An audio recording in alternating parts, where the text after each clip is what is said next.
Hey guys, it's me, the Kuroninja of Earth Zero, Hibiki no Ouja, and it's time for a big announcement.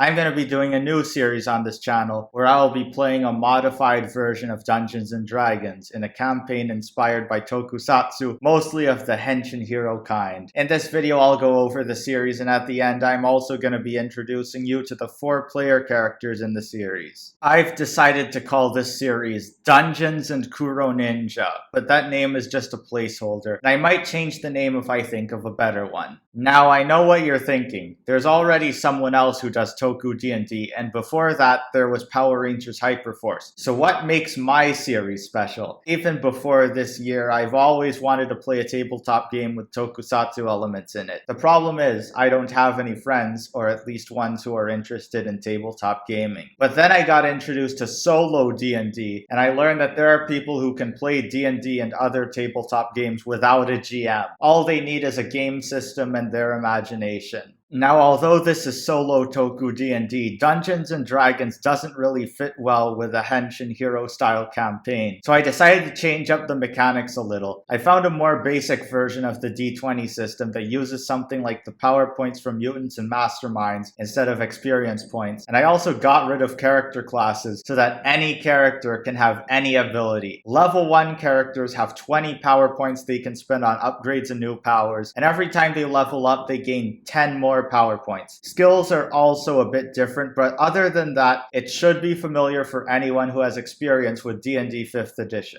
Alright, now that the mechanics are out of the way, it's time to introduce the 4 characters I will be playing as throughout the campaign. I wanted things to be interesting, so I decided to create a team of 4 characters that are completely different from each other.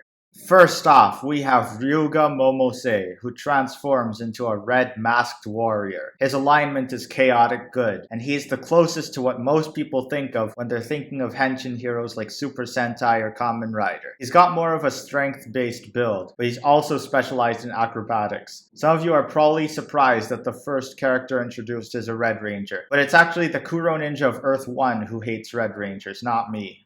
Next up is KN, a character I enjoyed making a lot. His masked warrior form is based on the Ace of Hearts tarot card, which fits his character because he spends most of his time drinking melon soda. He's not as heroic as Ryuga, and his alignment is chaotic neutral, but he joins the team because he wants something exciting to do. I'm intending for KN to be somewhat of a rival to Ryuga, even more than the other 2 player characters who are about to be introduced next. Up next is a character who might be the most interesting. Her name is Rei Shirasaka, and her build is similar to a warlock in D&D. You might have noticed that I haven't shown what she looks like when she henshins, so here it is. This is actually the second version of the design, because my original design was too scary. I went with something that resembles more of a kaijin than the usual henshin hero. In fact, although Rei is a player character, she's not a hero. Her alignment is the one players choose the least when they make a D&D character. This is an alignment that most D&D players avoid, and some DMs even ban it from the table because the characters are supposed to work as a team. But this is a solo game, so I think I can make it work.